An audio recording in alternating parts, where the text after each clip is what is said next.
Amit, Lenskart by far, is one of the greatest franchise business successes in recent times with online, offline, doorstep reach, being one of the, founding members of the team. If you can just take us through some highlights, of last 10 years of your journey. Yeah, yeah. Thanks, Ashita, for getting me on board of this. And I think I saw some of the earlier videos of where you all have been interacting. It is really informative.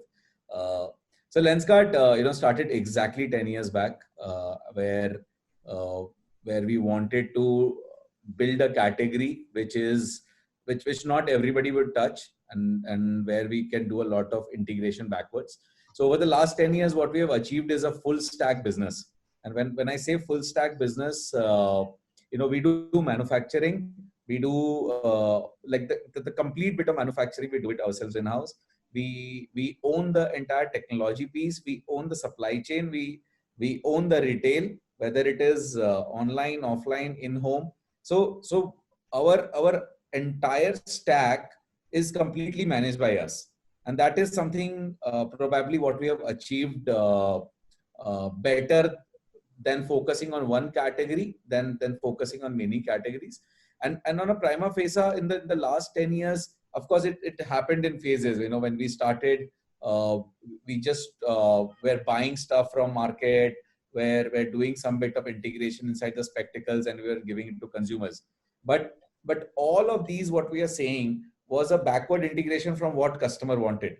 When a customer wanted a product like this, so they did not care about, that who should they get the warranty for the frame, for the lens, for the retailer who was selling him, that is the guy who should serve him. And we were seeing that, when a retailer was giving a service to the consumer, then after that, there was no after sale service, right? When you were going back to the retailer, you would say that, okay, your frame is defective, we need to talk to the frame manufacturer, or the lens has some problem, you need to talk to the lens manufacturer, or the entire supply. The consistency in delivering the right product was not there. So what we made sure that, if we really want to make sure our NPS is high, our consumers are enthusiastically satisfied, we need to connect the dot backwards and make sure each and every bit of the functions, we manage it ourselves. We own the entire stack and we deliver it to our customers. That is how our business is. We started online. Then we went to people's home to get the iPower, when we realized that, people in India, there are 60 crore people who need eyeglasses to just see. बहुत लोग बाकी, like there are a lot of other people who are tiny power, minor power, who can't see without it. But 60 crore people can't see without eyeglasses. And there are only 35 crore who wear it. The other 25 crore people don't even wear it, mainly in the rural where the access is not there. To serve 1.3 billion people, there are only 30,000 optical stores. So there is a tremendous requirement. Like even if there are 10 Lenskart in a similar size today, that is still lesser for the number of people we want to serve. Like in a population which is so lesser in US, there are more optical stores, just to give a apple to apple comparison. And this is a three, this is some product where, assembly of 3 items, which enables people to see better, right? Increases their efficiency. When we go out to villages and we donate eyeglasses there, we realize the efficiency of the village increases, right? When you are giving glasses to people who can't see, right? There are daily wage workers, somebody who's a tailor, somebody who's a cobbler, right? When they get, their efficiency increases. And we don't realize that a simple product like this is a bigger pandemic probably, where people are not able to see in a daily code. A lot of housewives, like in India, it was earlier a taboo of not wearing a glass.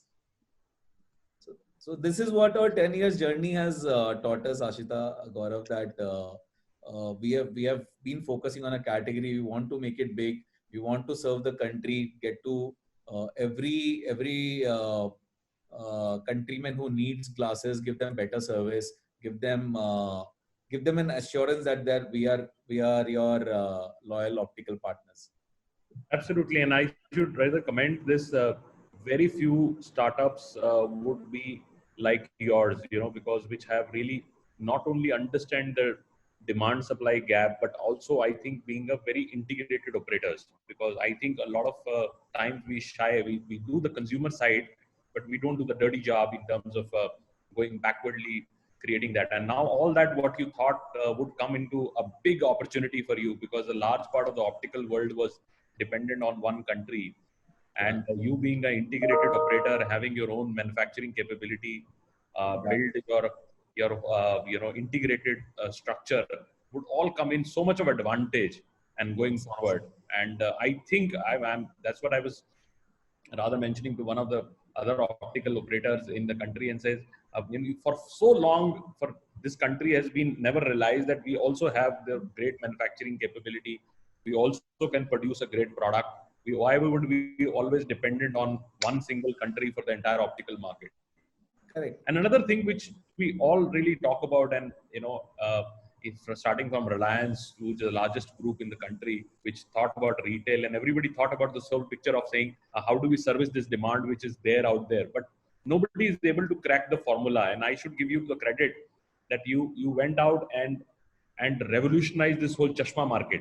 Because the fact was that customer was asking a price, and people were giving a different kind of I think there was a huge mid gap which was created, and that's something which you clearly saw and addressed, and also gate experience. So I think the combination you cracked was, best of the class experience, best of the pricing structure, and convenience. Convenience means the spread of distribution. So all these three things came together as an opportunity. And also a lot of I think retail companies should understand.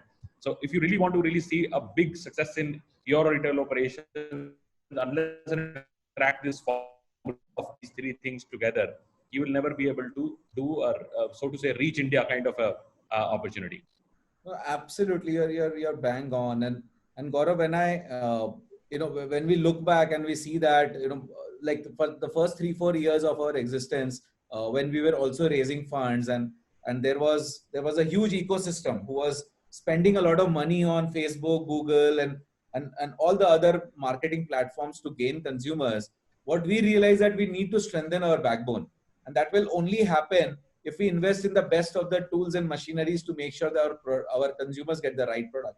And now when we look back, all those investment, like we raised investment and we put it there instead of just putting it full blown into just acquiring consumers. And that is paying off today, because our business is the only business which will give you a product which will be on your face all the time. That's your identity, right? Because even if I'm wearing this t-shirt, you won't know the company all the time. But this spectacle is something which is on your face all the time. This is like the biggest word of mouth, right? On your mouth. So we realize that when we are doing that right, and the way we want to scale up business, the right way is to give it to consumers the right product, which they can tell everybody. That's the real NPS, right? The whole idea of NPS is that, are you my promoter? And if you're able to make promoter out of the service you're giving, you'll be always able to get more consumers without spending money like spending money in marketing only. I'm one of your top promoters. I'm wearing your sunglasses here, this eyewear. I actually bought it when this lockdown was going on, and a shop next to our home actually is opened up, and this was running actually even in the lockdown. Yes. So I picked up 2 pairs from there. So, and every webinar I'm going, and always when I talk about franchising, I talk about this and say, this is how the company really operates. So I'm one of your big promoters. Thanks, Gaurav. Okay, that's interesting. That's a lovely journey. And so, having said that, now, taking the conversation forward from there, Lenskart is, otherwise also, I believe that, when you get the culture right, most of the other stuff, like you just said, consumer service or building a great, so-called long-term brand, or empowering employees and customers will happen on its own, because company culture is like a concept that, makes it easier to experience and to describe. So Correct. What is it that you do that it, kind of inculcates down the line, since you have partners also, they've got offline stores as well. So how do you manage to do that? what is that thing that you focus on? I think it has matured over the time, Ashita. Earlier it was probably we knew it, but we were not putting it in on the board saying that, you know, this is something we will fall back to. Like for an example, customer obsession.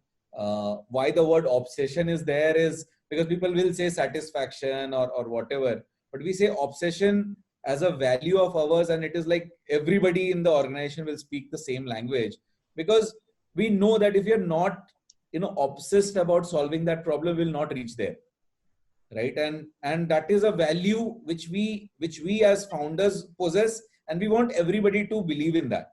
And of course it will need a lot of preaching and a lot of unlearning for a lot of people, and learn the new way to do it. But now when we go to the, you know, the end node, which is probably the stores or the people at the call center who are interacting with the consumers, it is a contiguous process, but we realize that we are improving there, you know, as a part of the culture. The other culture thing, or a value, what we say is fail harder, right? We are a young company. We have in the 10-year journey, we have failed so many times. When we started, we had many cards. It was not only lens card, it was watch card, bags card, jewels card, right? So we have also failed, and we learned out of those failures. So that is something that should not be a privilege only to the top management, right? Everybody should fail harder and learn out of it.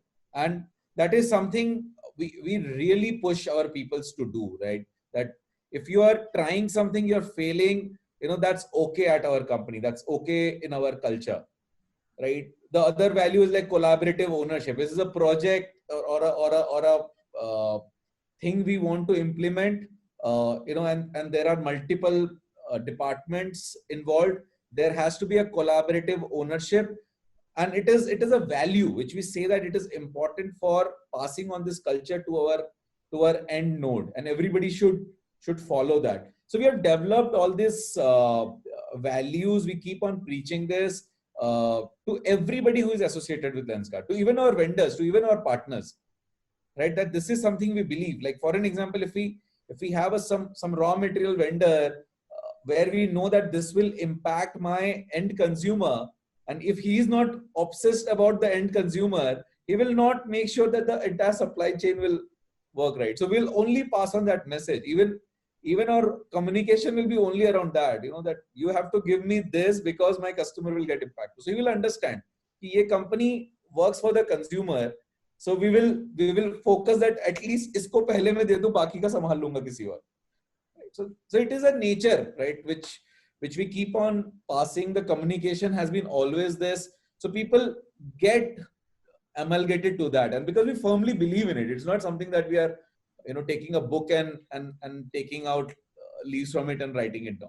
It's something we believe in it, and we are just trying to pass it on. Sure. And this also has evolved over the time. You know, I remember seeing your advertisements when I used to take up a flight in the morning in Indigo. There used to be small advertisement, and I used to tell myself that would this be a purely online player? And now if I see that, looking at your offline capability and ramp up, and this is one question I want to really ask you, because I think a lot of people don't understand that it's just not about setting a vision, but I think deeper execution really is the mantra with you. And I think, and that surprises me, because we've been, you know, in retail for good 20 plus years, and I've seen the entire journey of a modern retail. I've seen success stories of almost everybody from the Bianis, the Ambanis, to everybody else. But to really get on to execute and go out and deliver consistent performance offline, particularly setting up stores, finding right locations, getting right merchandise mix, get talent, entire thing, and such a short period with not so much of a, you know, conventional retail team members, which I didn't see in your teams. And I've seen people cracking down, even if they do 100 stores, 150 stores, they are not able to manage and not able to do it. What is the mantra of that journey and that speed of execution? I think, Gaurav, the first point which I mentioned, again, it will come to customer obsession. Sorry, I will link everything to our values. But we realized, you know, when we started for the first 3-4 years, we were pushing online. We were also very young at time, and we were learning the basics of business. But what we realized that if customer is important, the access to him is also very important, right? And while we were catering to a set of consumers, we were the early adopter probably who wanted to be there were coming in. But what we realized that access is super critical, and especially in our category, because consumers need to know their eye power. You need to give them that access. So this is where we started realizing that what could we do beyond online. So our first thing was that can we go to consumer homes and do the eye checkup? Can that become a Uber-like model where we have everybody in the country, staffs in the country going on bikes and going to consumer homes and doing the eye checkup. But again, that had limitations because one person can do 4 to 5 eye checkups, 6 eye checkups a day, not more than that. And how can you still establish and reach more people? So I think it was a small experiment in a kiosk we did in a mall, and we realized that people were queuing up outside our small 60 square feet store. And that is first time we started realizing that we of course have say X number of sales, but there is a lot of interest already we have created, which we are not able to serve. So for an example, if 100 people were coming online to check Lenskart, only 3 or 4 were buying it. The rest 96 were not buying it. And when we started to understand why this 96 is not buying, the problem which came out that people don't know their eye power. They want to try the spectacle because it is their identity, right? When I'm wearing this is my identity. This is how I look, right? So nobody wants to compromise on that.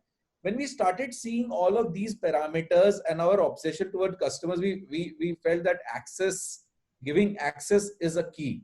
We can't wait, but we have to give them access.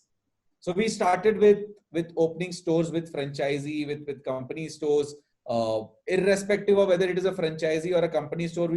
We own the end consumers, and we make sure that this integration which is happening backward needs to ensure that the customer is taken care of. So this is how we started. We started with opening franchisee stores and company stores. We wanted to only do company stores where we felt that we can manage the store, because offline retail, as you mentioned, a lot of people crack up after a time. We didn't want it to get into that trap. So we were only wanting to do what we were able to do, right? Where we felt confident about delivering it. The rest we, of course, 200, 250 almost entrepreneurs on board as partners who we wanted to leverage to make sure, because they know that area, they have their own way of working. We have learned a lot from our partners, like the entire way of, like today, one of the incentive models we have done was one of the franchisees in Pune who was doing it in his store, and we learned it and we deployed it across the country, and everybody benefited out of it, right? Or some SOPs at the store which some other partner was doing. So it's a combined knowledge of all the partners coming in together. And then, of course, with all the wisdom of how we were doing this category, how we learned this category, we'll pass it on, right? So we are always regarded as one of the very strict franchisers in the industry. And when we say strict, all our decisions are on the favor of the consumer. And when the decision is on the favor of the consumer, it's a win-win. Those who understand this, it will be a win-win, because the consumer is winning at the end of the day. And that is why, so we have bipolar franchisee set, Gaurav. We have either 90% super happy franchisees, like they will be always happy with us because they understand the end consumer is walking with a smile when they are getting the product. And the 10% who will never be understanding, because they are just worried about the money and not the consumer satisfaction, right? Because Corona will hit us, something else will, recession will hit us. All of this will happen. If the consumer is happy, we'll never be out of business. So this is something we firmly defined as customer obsession, and that led to our scale. Because when we were clear that how do we want to scale up offline stores, what is the way, then it was not looking back. Then everything came together. we need to find a store, we need to build a store, we need to get the vendor to do the civil work, we need to make sure that all the eyewear assets come there. All of these came together, and now when we open a store, it's almost like that jigsaw puzzle somebody solves in 1 minute, and everything coming together and your store ready. So this is now become a model where it is a cookie cutter, where you do it. Of course, a fair bit of learning around during the journey, what good locations we have, what kind of staff we need to hire, what are the questions you need to ask to the staff before hiring, what kind of training you need. So all of this is the journey, and it is continuously evolving. We are continuously learning. We do travel abroad also to learn a lot of practices which are say in Japan or US, because these are the mecca of retail, where you understand a lot of retail. We personally spend a lot of time, pick up things from there, learn from there. We want to give the most world's best eyewear service in the country, and that is what we also learn, and we pass it on to the people below. Absolutely, and I completely agree with you that good franchisees are also big contributors in the framework of the company, and I'm with you on the principle what we call the firm and flexible rule. Firm rules are which you never negotiate, which is anything to do with your customer and the brand. Yes. Anything to do with customer and the brand is non-negotiable for the customer companies. brand And, for us, the customer absolutely. is the brand, right? Whatever they are talking about us is our brand. Reality is this, right? Whatever we can project ourselves as whatever, but if consumers is speaking in a third room, like what Jeff Bezos says, what is the consumer speaking in the other room about us is our real brand. And that is, if we just focus on the consumer, everything will be made. बाकी तो चश्मा आंखों पे है, तो word of mouth हो ही रहा है. True. So how, COVID-19, this whole situation has changed the expectations of consumer, from the brand? So on few aspects, Ashita, the first aspect is the entire hygiene piece. Thankfully, we were doing this even pre-COVID, so it helped where we were making sure that everything is sanitized daily. So all the frames which consumers wear are sanitized daily. So the basic hygiene principles were existing pre-COVID also. So it was easy for us to get to that mode. We of course invested a lot on the other hygiene parameters, like we have this UV sanitizer at the store, where we take an extra precaution. We make sure that we have a queuing system. So not more than the number of people per store, which is designed for every store specifically in terms of social distancing, that is maintained. We are also doing a lot of AI on CCTV to make sure that these are also adhered. Because I can tell it to my staff, but if it is not maintained, what will happen? So we are making sure that all of these new age technologies are used, which is not only impacting today, but will impact a lot for my future, which we only thought when we had time and we when we had no other option to do this, right? It's almost like an exam where you have to study before the exam. So this was where we always thought we will do this, okay, but now it was strict for us and we did this. So we are happy to say that we'll probably be one of the most hygienic players in terms of retail in India today. Though everybody will have their own pros and cons, but we, at least from our category perspective, we have made sure that should be the best. The other factor is the necessity of the product, right? It's difficult for everybody to imagine this is essential, but ask those people who can't see without this, right? And I have personally got a lot of calls during lockdown that, are you open, because I'm not able to see from morning, my spectacles is broken, right? And a lot of, not even my general friends and families, but even celebrities, where they have called me up and said that they can't see. Can you help me out? And thankfully, we made sure that our factory keeps on running, because this is a medical essential product. So these are the calls we also took. We had almost 400 people at our plant who were coming even during COVID times, and we made sure that they stay inside the factory. We arranged everything for them so that they don't face problems for COVID. We made sure that it's a full quarantine facility, but still consumers are getting their products. So this was, there was a time of almost 1 month where nobody in India could have given you spectacles apart from us. So of course, this was a challenging time also. Logistics were not working and then evolving to come back. So these are this is something which happened. The other thing which happened was introduction of new products to consumer, right? Like the computer glasses. Everybody is working from home. All the kids are in front of the screen all the time. So computer glasses, which we pioneered in India as a blue cut lenses, suddenly took off, right? And now after 2-3 months of sitting at home, everybody started realizing that the screen in front of us is causing us psychological problems, because it is giving headache. You're not wanting to sit in the computer for long, but you still have to work. So all of those things, we launched a product long back, but this is now our big hit product, where everybody is wanting this blue cut glasses to sit in front of the screen and actually work for 7-8 hours at a stretch without getting fatigue.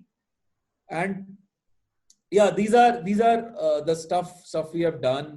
The team has got together really well. I think the biggest thing is what we realize, that the entire family of Lenskart have started to integrate much better than what it was before. Because in office, probably we were not meeting than how we are meeting today. And we all have extra 2-3 hours, right? So there's a lot of collaboration which has happened. People understand this is a problem and will not let the company go down in this scenario. So there was a, inherent kuch alag se energy hai in everybody to make sure that we grow. The other thing which came, while we were fighting this situation, we realized that we have all the opportunity to bring in the domination angle. And when I say domination angle, as you were mentioning, Gaurav, why should one country supply 80-90% of the overall eyeglasses in the world? And when we have Make in India as a prime objective, as a country's objective to build manufacturing here, we would want to take this category to the world, and we want to invest there. We want to put our energies there and make sure that can we become that gateway to the world. Apart from that, technology, we are a tech company. We want to focus on technology. Technology team turned around a lot of things overnight. Imagine 400-500 people sitting at call center team who are sitting in office. You have to move them out and make sure they work from home. So how do you make sure everybody working from home is also productive, is aligned? I think a lot of technology, internal technology as well as consumer driven technology we innovated during this time. So which is also good for longer term. This entire omni-channel technology which we built during the lockdown, where we are integrating an online customer to offline and an offline customer to online. I think this will not only helping us, but there are a lot of other retailers who call me, and I'm more than happy to share what we are doing. Is gonna help the overall retail as a business, because now consumers just won't be dependent on that I do this and I will only do this. They need to understand you have to do everything, because the consumer wants you to do everything. Yahi हमारा दिमाग में. This is what we do. Absolutely. I think this would be I would say, for companies like yours, which are very nimble, while you're a large company now, and we're very proud that you are one of the few, so to say, multinational from India, and that's something which I would have seen that 10 years back. Even the biggest retailer in the country would have never thought that I can be a global play. And that's something which is different, because you come from a very clearly a technology background, which is now doing retail. So fundamentally, you're not limited by boundaries and limitation by your mind and so on and so forth. So But also, I feel this would be a huge opportunity for a company like yours to consolidate the market now. I think market would start. A lot of these, marginal players who always existed, which to me are more traders than real authentic operators in the market. Because this whole what I call chashma market was a big trade market. You buy something at X and put your margin and sold it at X plus Y, and that's what the business was going on. Now this business would change radically, and I personally feel that India should, and this should be a call with government of India, that one of the big industrial clusters which should come to India should be about opticals. India can become one of the largest play in the global optical world, and I think you should really, lead this and talk to. I think government of India, they would be more than happy to support your endeavor to create one of the largest manufacturing capabilities in India. But one of the few activities we can really do. Yeah. No, you're bang on. We are talking to government to create the world's largest eyewear factory in India. We want to do this in another 1.5 years. That is what our plan is. And thankfully, we are living in an age where government is also very supportive, irrespective of whoever the party is. But I'm just saying, overall, every politician today realizes that the growth of the country is more critical, right? So this is what I feel. And to your other point around consolidation, of course, I won't want because anyways the number of optical shops in the country is so less. I don't want any like that to reduce further. And this is a time where we would also want to help anybody in this sector to grow, whether they want to partner with us or become somehow associated with us. We have now a founders table, internal founders table concept where we have a team which is coordinating with a lot of either technology companies or eyewear companies who are talking to us, and we are trying to see if we can help them. So our whole objective today is that what we aspired to do was giving glasses to everybody who needed in India, right? That should not be just limited to what one company envisions, right? And if we are able to do that by supporting everybody and taking that ecosystem ahead, and I'm not saying this to just sound good. We firmly believe in it, and we feel that that need which is there in India, we need to solve it. In 5 years, we should eradicate this. Like how we eradicate polio, we want to eradicate this. That anybody who needs to have glasses should have it. And of course, we need to grow the business with it. The international angle is absolutely for the business now. When we say this, when we are doing international, we want to use India as a platform or a gateway to the world for this. And we have full capabilities to do it here. There is no reason we should not do it. Like every ingredient is here, whether it is talent, whether it is machineries, everything can be done here. We are just on the verge, and I'm sure with Lenskart, there would be more companies coming in who will do this and will become the gateway to the world. Absolutely. And when I was talking about consolidation, I was also coming from, I feel that the independent retailers, this is the best time. Yes. But they need to raise up and say, alone you will not be able to survive. I think this is a greater opportunity for these small retailers who can now convert maybe with you and handle, because rather than going to the wholesale markets or importers who would buy a product from them and multiple this, why bother? If your efficiencies has been a good retailer, you have a right location at the right spot, just uplift your store, do a little bit of a better experience under the Lenskart and convert into a Lenskart. I think that would be much better. Start believing in the vision, what I just mentioned. If you're doing that and focusing on the customer, then all of these can be done, right? These are all back-end work. All of this can be done. Absolutely. Focus is that can we pass on the same consumer value which we are trying to do at a Lenskart touch point everywhere. Correct. Absolutely. Great. So I think that's an opportunity that, people can look at conversion franchising when it comes to Lenskart. So of course, sharing the vision is important, but I think that's also an opportunity for them to do so. We have also tweaked our franchisee model where we have reduced the investment. We now 100% make sure that the store manager is a company employee. So we have tweaked all of these models also during COVID times, and we are seeing a lot of interest coming in, because this is also a perfect opportunity for many landlords, right? If you see the entire retail, so the situation is ki neither there is demand, neither there is, and there is a lot of supply, right? And all the suppliers need to do something, right? So this is a perfect opportunity for all the suppliers to reinvest a little to get more. And if India, you imagine that kitne stores honge na, which are now vacant or not filling up, and the which are already filled up, they will have to go to a rent cart because the demand is not there. Business has to survive. But if they wear the entrepreneur's hat and not the landlord's hat, there is so much opportunity, and it's a win-win, right? Because he knows that he will have to get more out of his own property, right? So there is an inherent interest. There is no landlord and a tenant and then a franchisee relationship.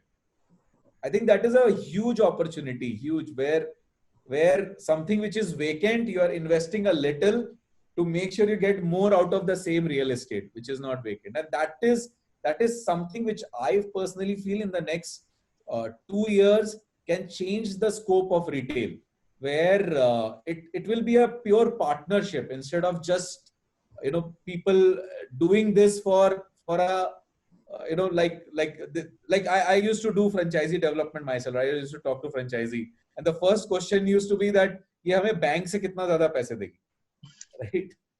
So if that is the comparison, then it's just an investment. It's not the morale of doing a business. But now you get that opportunity where these landlords can become businessmen, and for the good, because they will know the best of how to get the best out of their property. I just feel that this is gonna happen very quickly. Absolutely, big time. Says that 22% of retail real estate would come back in the market. Yes. And this time around, they would not see the conventional tenants coming to them. Most of them, especially the small shop owners, would raise up to occasion to start their own business by choice, because they feel that one, they're more in control. Second, what you said, this is a better income structure. Yeah. And a lifelong opportunity. So I completely with you agree that there would be a lot of good supply of good real estate property owners who would come and take franchise. Yes. Yeah. And अगर उसके पास property है तो इतने पैसे तो होंगे कि वो थोड़ा और लगा दे. Correct. Absolutely. For at least a majority. So all the intelligent guys will do it very quickly, I feel, and then the news will spread that he did it and it has happened. So let me also do it. And also there is a big reason, because whenever this crisis happens, so first hit is passive investment market. Yes. So you have no return on putting in FD. You have no return on putting investment in property, not even in, in the financial products. So where would you put your money, right? So the micro businesses would rise, and micro businesses are the best service to this country. When you sell 100 franchisees, these 100 people, franchisees get 3 or 4 people hired. So we get employment created, a lot of, so if you really want to service this country in India, I always say, invest in creating micro entrepreneurship. Yes. And that is the best investment any large corporate should also do. Rather than giving charity and giving free food, people creating wealth for anybody is by creating something, right? It cannot be putting in a financial institution and doing it. It Correct. Might work for few people, but for the larger, the GMV of the country, GDP of the country, it has to create something.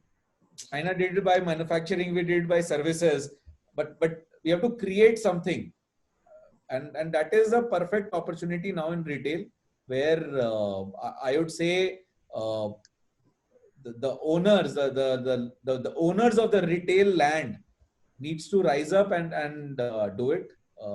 It will happen. I really feel it will happen, and that is how I visualize retail for the next few years to come. Absolutely.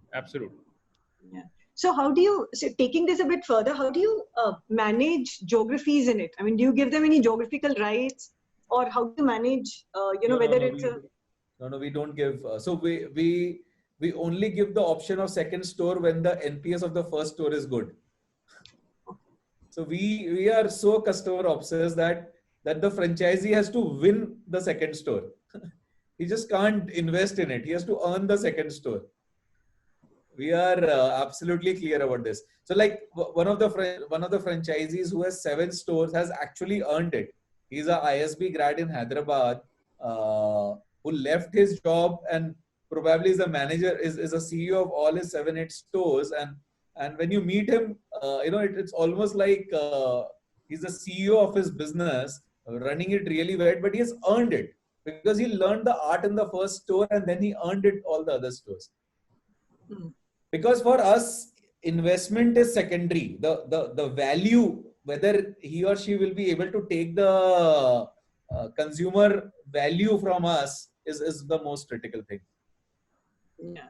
Okay, that's interesting. So how do you make sure that this experience of a consumer keep rising? Is there anything that you feel? I mean, I understand that somebody has to look at the face as to how the specs is looking on the face, but apart from that, what is the experience? I'm sure consumers are asking more and more every day. So Yeah. how do you make that up, and what's the latest that you've done in it? That's the only job we are doing, to be very honest. But this is Ashita, very good question, because day and night. Yesterday we were talking to all our area managers, trying to understand what the consumer problems are.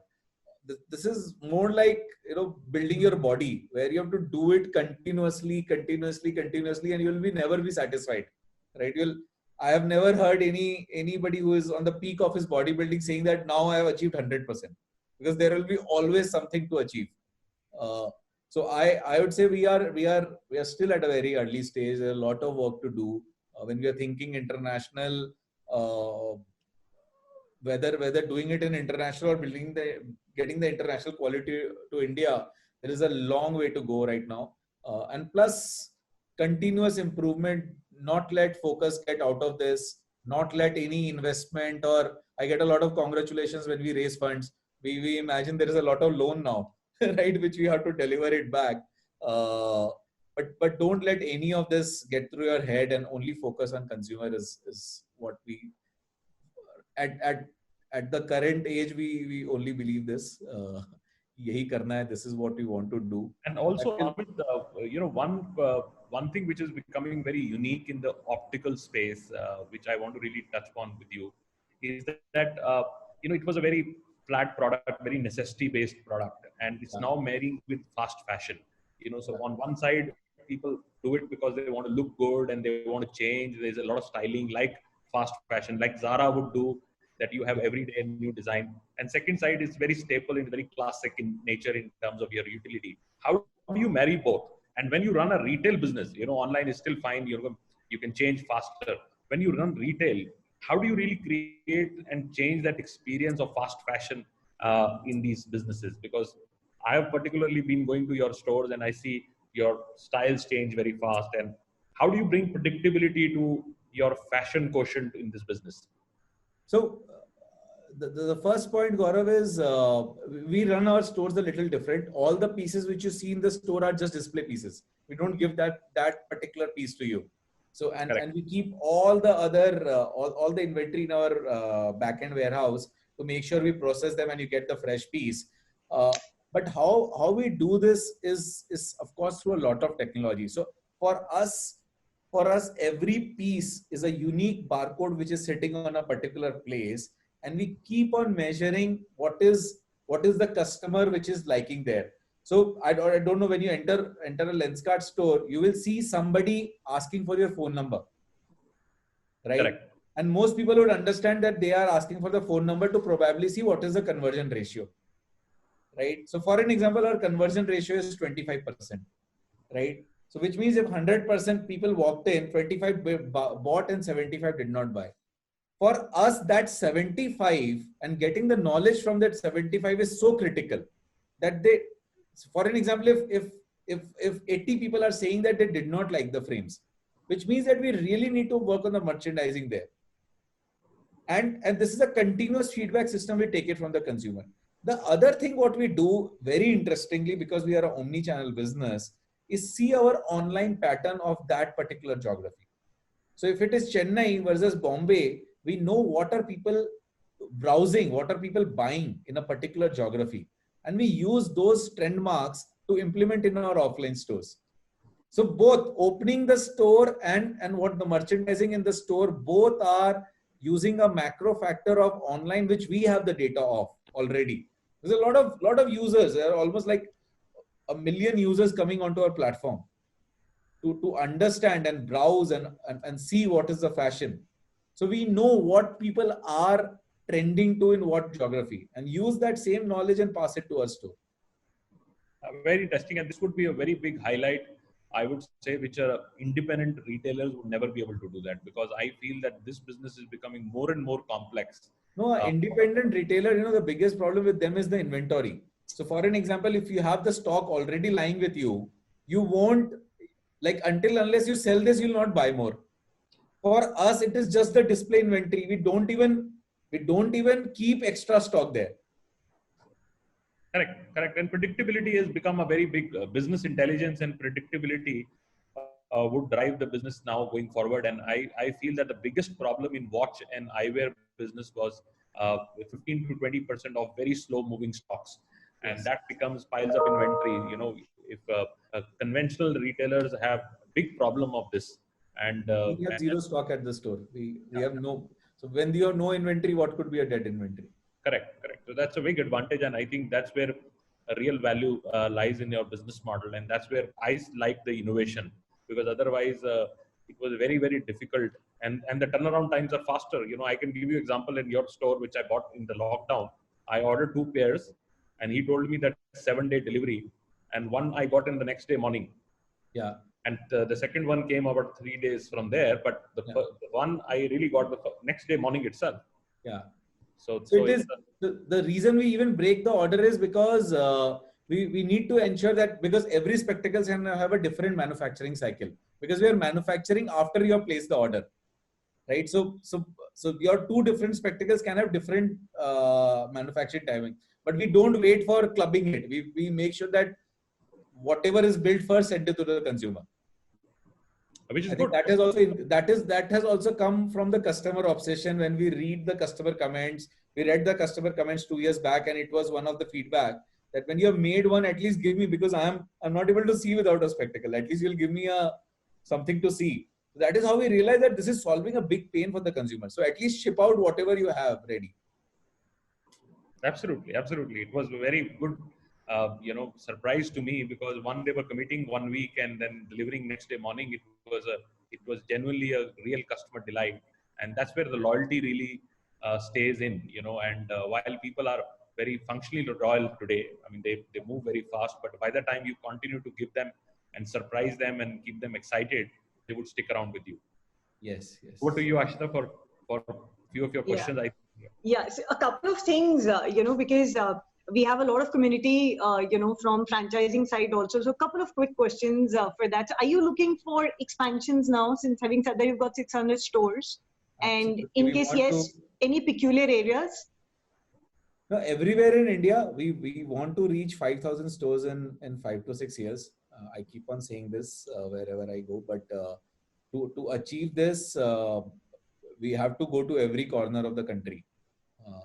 And 5,000 is just a number, because we want to reach all those population I spoke about who don't have access, because access is a big piece. So whatever is a number, but we are expanding everywhere, and probably this is the right time, because you will also get a lot of rental rebates and a little bit of easier agreements than generally in a scenario where you lose out on properties because of these factors.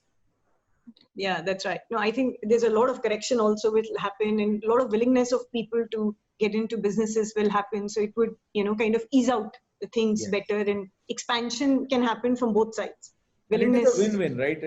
At the end of the day, it's a win-win, because a lot of people or franchisees or they also understand that there could be nobody can predict when this will all end, and is it followed by a recession, because overall there has been a slump, right? So we need to recover out of it. Yeah. We want to, of course, leverage the situation where we want to expand as much as possible. But that has to be a process. So over the next 5 years, we'll keep on doing this. And this is just one of the things which has taught us that we need to be secure at the back end to make sure that when the hard times hit you, you are surviving that. Yeah. But overall, yeah, we need to keep on expanding. Sure. Just No, answer your that's it. question. Yeah. And through both routes, whether if you find a good franchisee, we'll be more than happy to give it to him or her. If they understand our concept, because at the end of the day, you're getting an entrepreneur to run the business. He will of course do much better. Okay, great. That's interesting. So another thing, I understand that you keep a lot busy in your work, and you love talking to startups. Any interesting ideas that are coming up in past 3-4 months? Oh, this is in hard times. You get ideas, right? And yeah, so many technological ideas which has popped up. We launched AR on iPhone, and we'll be launching AR on Android phones, which will bring access. If you have time, I'll show you. It is very interesting. I don't know if it is the model of how if you can show your own product, but this was the lockdown thing we did, where we made sure that people who are not able to step out of their house, can they really try the spectacles in 3D, but in the most real environment. So who's cooking nowadays? I'll make it simple for you to keep answering. Who's cooking at home, you or Richa? We both are just trying to survive, but of late our house maid has started coming. And that's that. Like when we saw her, it was almost like God coming to home. Because for the first 2 months, it was tough.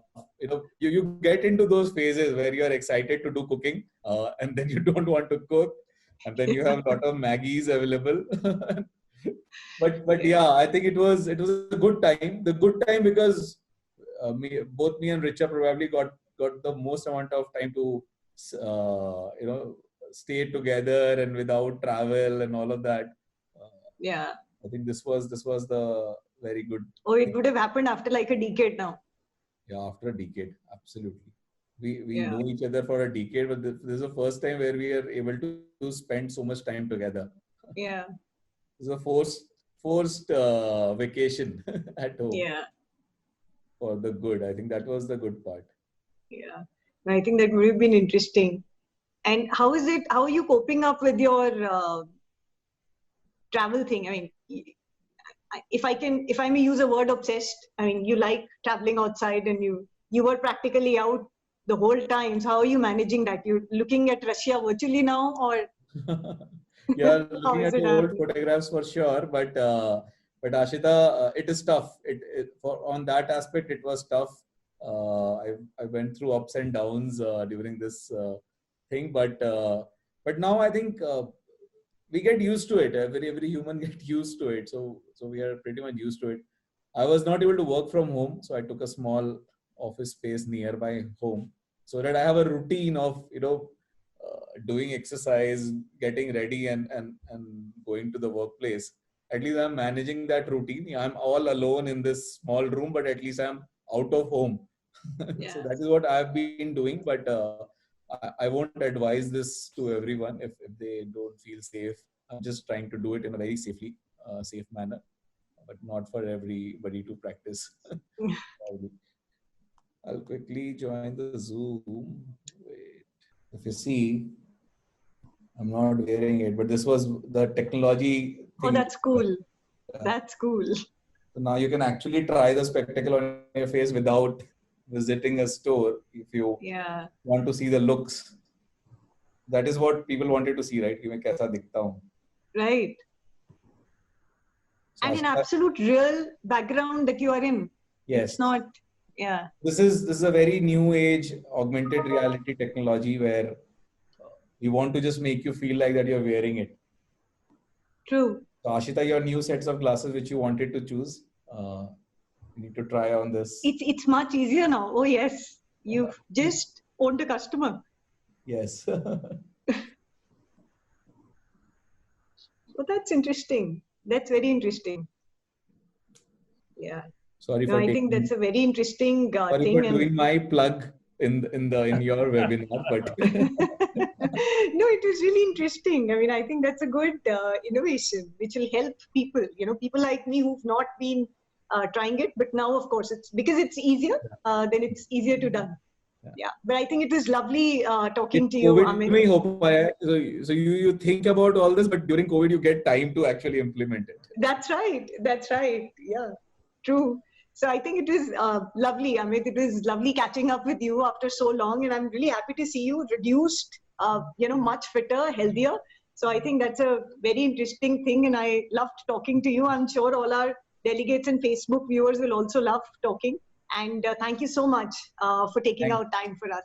thank you so much, Ashita. Gaurav, it was a pleasure meeting you back.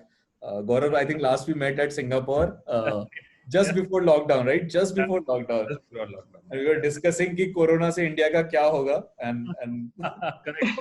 4 months hence you see what is the situation. Thanks, Ashita. Lovely meeting you guys. Thank you. Thank you. Same Bye. here. Bye. Thank you. Bye-bye. See Bye. you.